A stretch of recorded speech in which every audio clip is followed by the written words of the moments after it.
Education third year ہم next chapter start کر رہے ہیں سائیکالوجیکل فاؤنڈیشنز آف ایجوکیشن، تعلیم کی نفسیاتی بنیادیں۔ اچھا، نفسیاتی بنیادیں سٹارٹ کرنے ہوئے ہم یہ دیکھیں گے کہ ہمیں سائیکالوجی کے انٹروڈکشن کی ضرورت پڑے گی کہ ہمیں پتہ ہو کہ سائیکالوجی کیا ہے، ٹھیک ہے، یہ کس طرح کام کرتی ہے اور کس طرح یہ ایجوکیشن کے ساتھ لنک ہے۔ تو سب سے پہلے ہم دیکھیں گے کہ واٹ از سائیکالوجی، نفسیات کیا ہے، ٹھیک ہے۔ تو پہلے آپ کو میں اس کا ایک بتاؤں کہ اس کے لغوی مفہوم، ایٹیمالوجیکل میننگ جو ہے وہ کیا ہے۔ تو سائیکالوجی یہ جو ورڈ ہے یہ گریک ورڈ یونانی زبان کے لفظ سائیکی اور لوگس کا مجموعہ ہے۔ سائیکی کا مطلب ہوتا ہے سول اور لوگس اسٹڈی۔ اچھا، سائیکالوجی جو ہے اس کے بارے میں یہ ایک قدیم رائے ہے کہ یہ اسٹڈی آف سول کہلاتی ہے، روح کا مطالعہ۔ یہ تو اس کا آپ کو میں لغوی مفہوم بتا رہی ہوں کہ نفسیات کو روح کے مطالعہ کا نام دیا جاتا ہے۔ اچھا، نفسیات یہ جو سائیکالوجی یہ ورڈ یعنی یہ اصطلاح جب استعمال ہوئی تو یہ 1590 اوپر بورڈ پہ لکھا ہوا ہے کہ 1590 میں یہ اصطلاح متعارف ہوئی اور یہ روڈلیف جیوکل نے متعارف کرائی تھی۔ اب جب نفسیات کے بارے میں ہم پڑھتے ہیں تو ہمیں یہ دیکھنا ہے کہ نفسیات جو ہے یہ کس طرح اس کی ابتدا ہوئی۔ تو آپ دیکھیں کہ جب یعنی حضرت آدم علیہ السلام کی ساتھ ہی جب یعنی انسان نے زمین پر قدم رکھا تو اس وقت ہی مختلف قسم کے مسائل کی ابتدا شروع ہو گئی۔ تو ان مسائل کو حل کرنے کے لیے اور ایک معاشرے میں اچھی مطابقت اختیار کرنے کے لیے ہمیں ایک ایسے علم کی ضرورت تھی کہ جو ہمیں روزمرہ زندگی میں کام آ سکے۔ تو اس وقت سے یعنی کہا جاتا ہے کہ نفسیات کی ابتدا وہاں سے موجود ہے، جب سے انسانی معاشرے کی ابتدا ہوئی ہے، جب سے انسانی معاشرے میں مسائل کی ابتدا ہوئی ہے تو اس کے ساتھ ہی نفسیات کے علم کی ابتدا بھی ہو گئی ہے۔ اچھا، اب ہم یہاں پہ دیکھیں گے کہ کیا یہ جو نفسیات کا لغوی مفہوم ہے، اسٹڈی آف سول اسے کہا جاتا ہے، کیا یہ واقعی درست ہے کہ کیا نفسیات روح کا مطالعہ کرتی ہے؟ تو اس میں ہم دیکھیں گے پہلے کہ روح کیا چیز ہے۔ روح جو ہے یہ دیکھیں ایک غیر مرئی شے ہے جو نہ دیکھنے میں آتی ہے اور نہ ہی محسوس کی جا سکتی ہے، اور اسے ہم تجربات کی کسوٹی پر نہیں پرکھ سکتے۔ تو جب مفکروں نے دریافت کیا کہ روح کیا چیز ہے اور انہیں معلوم ہوا کہ روح تو ایک ایسی چیز ہے کہ جس کی ہم کوئی خاطر خواہ تعریف بھی نہیں کر سکتے، تو ہم کیسے کہہ سکتے ہیں کہ نفسیات جو ہے وہ روح کا مطالعہ کرتی ہے۔ تو اس لیے یہ بحث یہاں پہ ختم ہوئی کہ نفسیات جو ہے یہ روح کے مطالعہ کا نام نہیں ہے، یعنی یہ جو نظریہ تھا اسے رد کر دیا گیا۔ تو روح کا تعلق جو ہے یہ فلسفی سے تو ہو سکتا ہے، اب ہم فلسفی پڑھ چکے ہیں، آپ کو اس کی اچھی یعنی اس کے کانسیپٹس کلیئر ہیں، تو ہم کہیں گے کہ روح کا تعلق فلسفہ سے ہے لیکن نفسیات سے نہیں ہے۔ تو اس طرح سے یہ ڈیفینیشن جو ہے یہ ریجیکٹ ہو جاتی ہے۔ نیکسٹ پھر کچھ ٹائم کے بعد نفسیات کو کہا گیا کہ اسٹڈی آف مائنڈ، کہ یہ ذہن کا مطالعہ کرتی ہے۔ تو اب ہم یہاں پہ دیکھیں گے کہ کیا یہ واقعہ ہی ذہن کا مطالعہ کرتی ہے۔ تو ذہن جو ہے سائنسی مفکروں نے کیا کہا کہ ہمارا جو کردار ہے یہ ہمارے ذہن کا نتیجہ ہوتا ہے، یعنی ہم اپنے جتنے بھی اعمال سر انجام دے رہے ہوتے ہیں ان کا تعلق کس کے ساتھ ہوتا ہے، ذہن کے ساتھ ہوتا ہے۔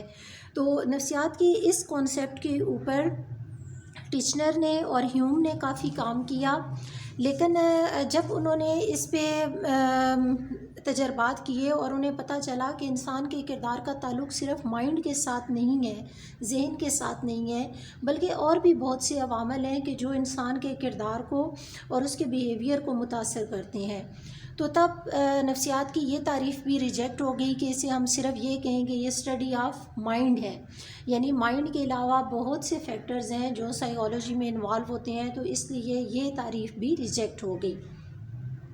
تھرڈ پھر ہم دیکھیں گے اسٹڈی آف کانشیس، شعور کا مطالعہ۔ فرائڈ، ایڈلر اور یونگ نے شعور پر، اور شعور کے پھر بہت سے یعنی حصے ہیں، جس طرح سے جسے ہم کہتے ہیں کہ تحت الشعور، سب کانشیس، پھر لا شعور، ان کانشیس۔ تو اس لیے انہوں نے یہ کہا کہ سائیکالوجی جو ہے یہ اسٹڈی آف سول یعنی شعور کا مطالعہ کرتی ہے۔ تو شعور، تحت الشعور اور لا شعور یہ مائنڈ کے انڈر ہی کام کر رہے ہوتے ہیں، یعنی یہ مائنڈ کے ہی آپ سمجھ لیں کہ برانچز ہیں۔ لیکن یہ تعریف جو ہے یہ بھی بہتر ثابت نہ ہوئی، کیونکہ یہ بھی نامکمل تھی، کیونکہ نفسیات کا تعلق صرف ہم نہ ذہن کے ساتھ لے سکتے ہیں اور نہ ہی صرف یہ کہہ سکتے ہیں کہ یہ شعور اور تحت الشعور اور لاشعور کا مطالعہ کرتی ہے۔ اچھا، پھر نفسیات کا ایک سب سے جو لاسٹ مکتبہ فکر سامنے دیکھنے میں آیا تو یہ ہے اسٹڈی آف بیہیویئر، کردار کا مطالعہ۔ تو اسے ہم لیٹسٹ کہتے ہیں کہ یعنی سب سے جدید، کیونکہ یہ بیہیویئر کو سائنس سے ریلیٹ کر دیتا ہے۔ پھر ہم یہ کہہ سکتے ہیں کہ نفسیات کوئی ایسی چیز نہیں ہے کہ جسے ہم اندازے پہ یا اس طرح سے پرکھ رہے ہیں، بلکہ یہ کیا ہے، ایک سائنس کہلاتی ہے۔ تو سائنس کا یہ جو نفسیات کا مکتبہ فکر تھا کہ سائیکالوجی یعنی ایک کرداریت کے طور پہ کام کرتی ہے، بیہیویئر کے طور پہ کام کرتی ہے، تو یہ واٹسن نے پیش کیا تھا۔ واٹسن کا سائیکالوجی میں بہت زیادہ کام ہے، ٹھیک ہے۔ تو واٹسن کا جو نظریہ ہے بیہیویئر کے بارے میں، یہ اسٹیمولس رسپانس پہ مشتمل ہے کہ کس طرح سے ایک چیز جو ہے وہ دوسری چیز کو متاثر کرتی ہے۔ تو یہاں پہ ابھی ہم دیکھیں گے کہ جب سائیکالوجی کو ایز اے بیہیویئر کہا گیا ہے تو اس کی definition, psychology is the science which studies the behaviour and experience of living organism. اب لیونگ آرگنزم کیوں کہا گیا کہ جتنی یعنی جاندار اشیاء ہیں ان کا رویہ اور تجربات جو ہیں وہ سائنس ان کا ایک سائیکالوجی ان کا ایک سائنس کی طرح مطالعہ کرتی ہے۔ اب اس ڈیفینیشن میں آپ دیکھیں کہ ہم یہ نہیں کہہ سکتے کہ صرف ذہن کام کر رہے ہیں، کیونکہ جب ہم کہیں گے نا بیہیویئر اور ایکسپیرینس تو یہ اتنے واسٹ اسپیکٹ ہو جائیں گے کہ اس میں فرد کا سوچنا، اس کا محسوس کرنا اور اس کا عمل کرنا، یہ سارے پروسیس شامل ہوں گے۔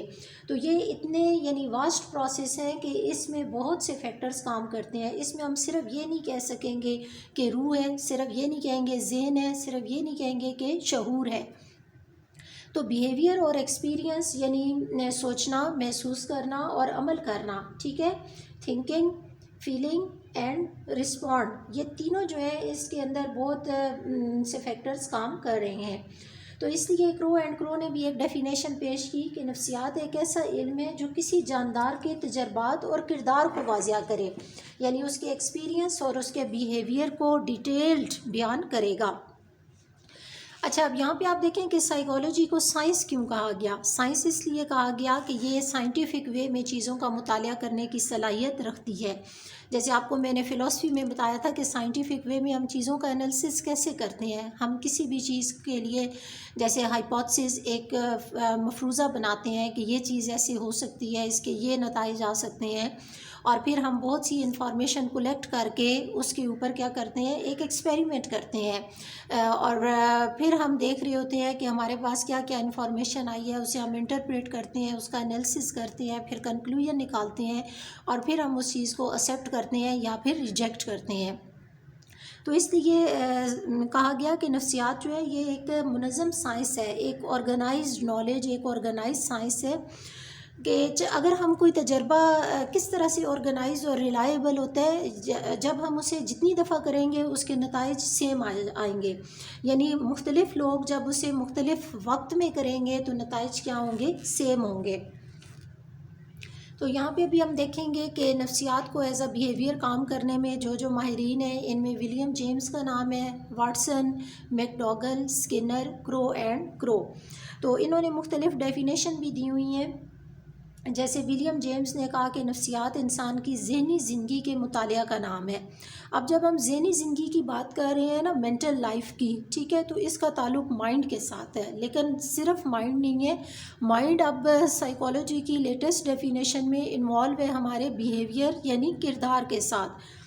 تو اس طرح سے ہم کہیں گے کہ جیسے واٹسن نے کہا کہ انسانی کردار کا مطالعہ خارجی مشاہدے سے کرنا علم نفسیات کہلاتا ہے۔ اب انسانی کردار کیا ہے کہ جب ہم ہیومن بیہیویئر کو اسٹڈی کر رہے ہیں تو ہم خارجی مطالعہ کیا ہے کہ آپ کسی انوائرمنٹ کے اندر کسی بھی فرد کو یا کسی چیز کو جب آبزرو کر رہے ہوتے ہیں، ٹھیک ہے، جس پہ آپ اپنی ریسرچ کرنا چاہ رہے ہوتے ہیں یا جسے آپ اپنا موضوع بحث بنانا چاہ رہے ہوتے ہیں، تو واٹسن اس لیے کہتا ہے کہ جب ہم انسانی کردار کا مطالعہ کسی خارجی یعنی مشاہدے میں آبزرویشن کر رہے ہوتے ہیں تو وہ کیا کہلاتا ہے، علم نفسیات کہلاتا ہے۔